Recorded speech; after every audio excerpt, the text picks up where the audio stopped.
Assalamualaikum warahmatullahi wabarakatuh.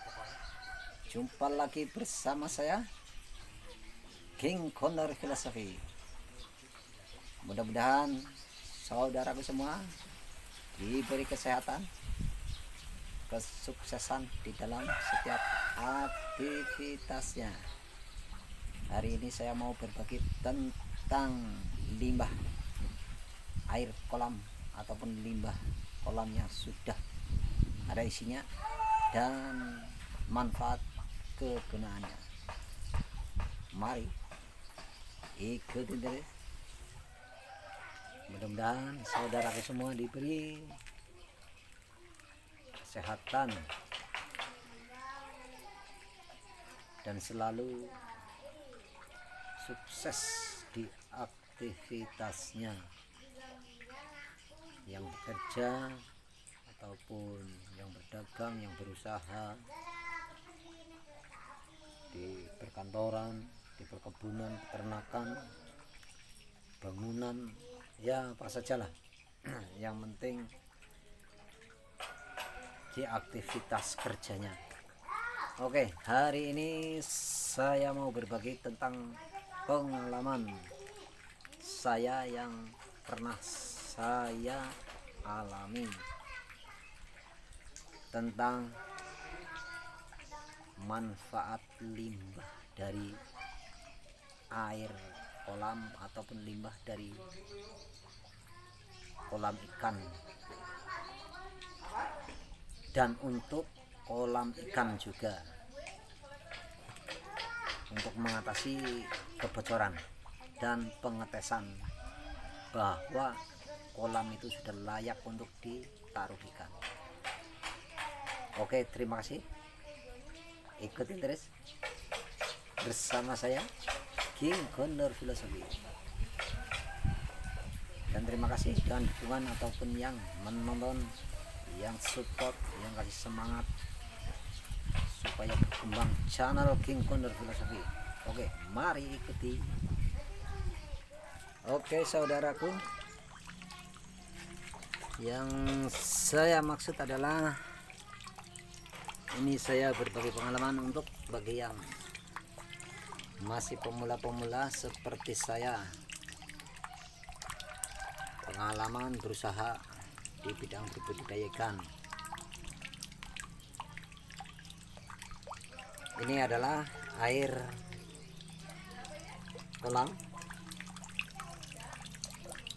kolam yang sudah ada isinya. Biasanya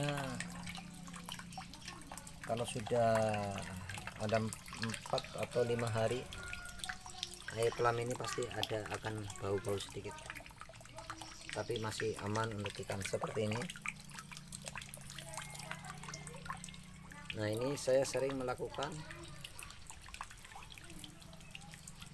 trik atau metode buat mengatasi kolam yang bocor seperti ini di kolam yang sebelah.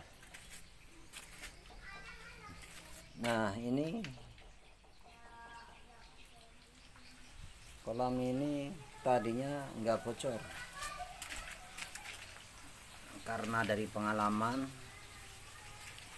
habis saya kuras kemarin sekitar 3 hari nggak saya isi air. Akhirnya saya isi air lagi dengan keran ini, langsung dari Hitachi. Saya isi hampir penuh, bocor, kurang airnya. Hampir dikatakan habis selang 2 hari. Sama juga seperti kolam sebelah, ini lebih parah bocornya. Dan saya nggak melakukan dengan penembelan lagi dengan zat-zat kimia. Nah, saya lakukan dan saya mengisi kolam ini dengan air dari limbah ini. Ini sudah pernah saya lakukan waktu saya masih di kolam bawah. Kolam bawah saya kalau saya isi itu selalu airnya pasti habis, karena waktu itu masih musim kemarau. Nah, kita ambil secara logikanya aja. Ini limbah di sini. Nah, ini seperti ini saya lagi pengambilan juga. Ini selang sini. Nah, ini saya sedot, saya masukkan ke sini limbahnya. Setiap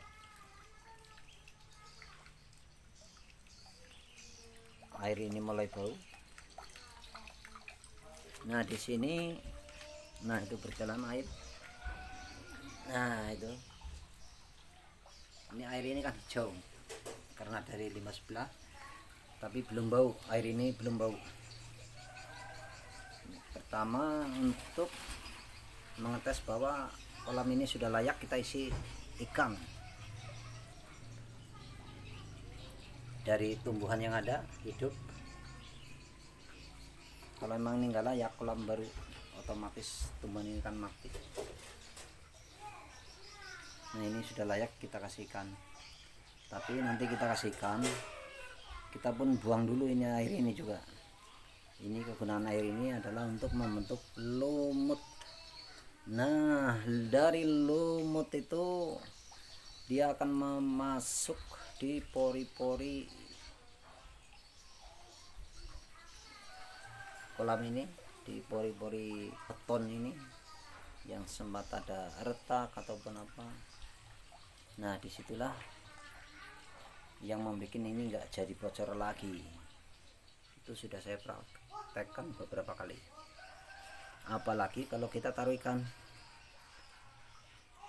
yang penting kita dalam pengurusan jangan sampai kita keringkan 1 hari biar kena kering, jangan. Habis kita kuras, contohnya habis kita manen, harus kita cepat-cepat kita kasih air lagi supaya lumut itu nggak mati, dia masih menempel di dinding kolam. Sama juga seperti ini sebelah. Lebih-lebih kalau kita kasih ikan, sudah dipastikan nggak mungkin bocor, nggak mungkin ya. Walaupun ada pengurangan air sedikit itu wajar saja, tapi kalau sudah lama jamin. Nah, seandainya kita memakai zat kimia, kita penempelan itu akan menunggu juga lagi, kita menunggu netralnya dari zat kimia, dari bahan yang kita tempelkan untuk menempel yang bocor.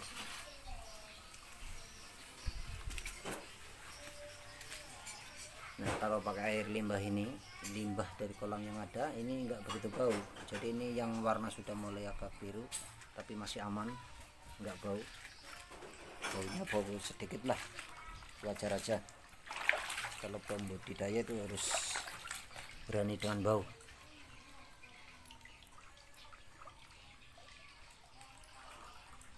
Oke, seperti itu. Jadi jangan takut dengan kolam bocor, jangan pusing-pusing kita menempel. Jadi kita manfaatkan kolam yang, jadi jangan satu kolam. Kalau satu kolam kan ya langsung aja kita isi. Nah, manfaatnya dari sini kita sementara kita pakai di kolam sebelah untuk pembentukan lumut.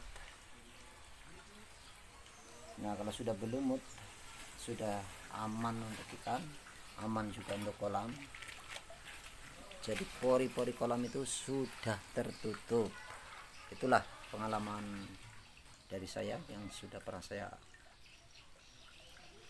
alami ataupun saya kerjakan lah. Ini agak susah ngomongnya.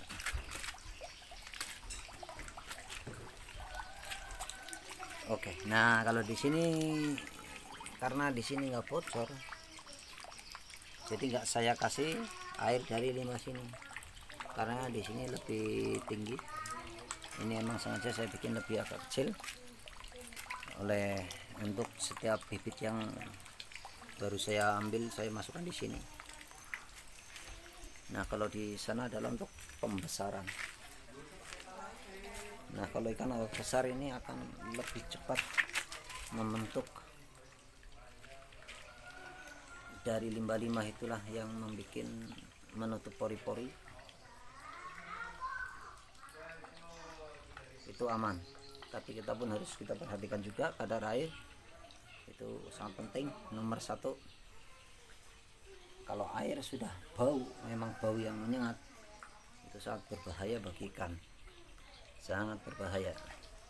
Itu akan membuat ikan stres dan kena penyakit.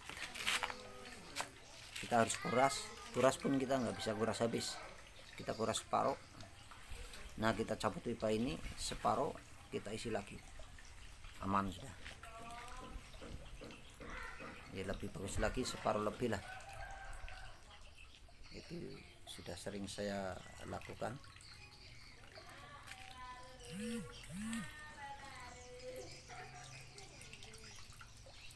Oke, terima kasih yang telah mengikuti.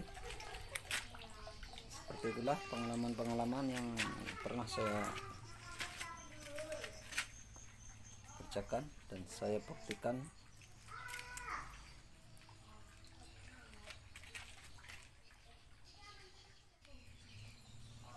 Terima kasih yang telah menonton ataupun mendukung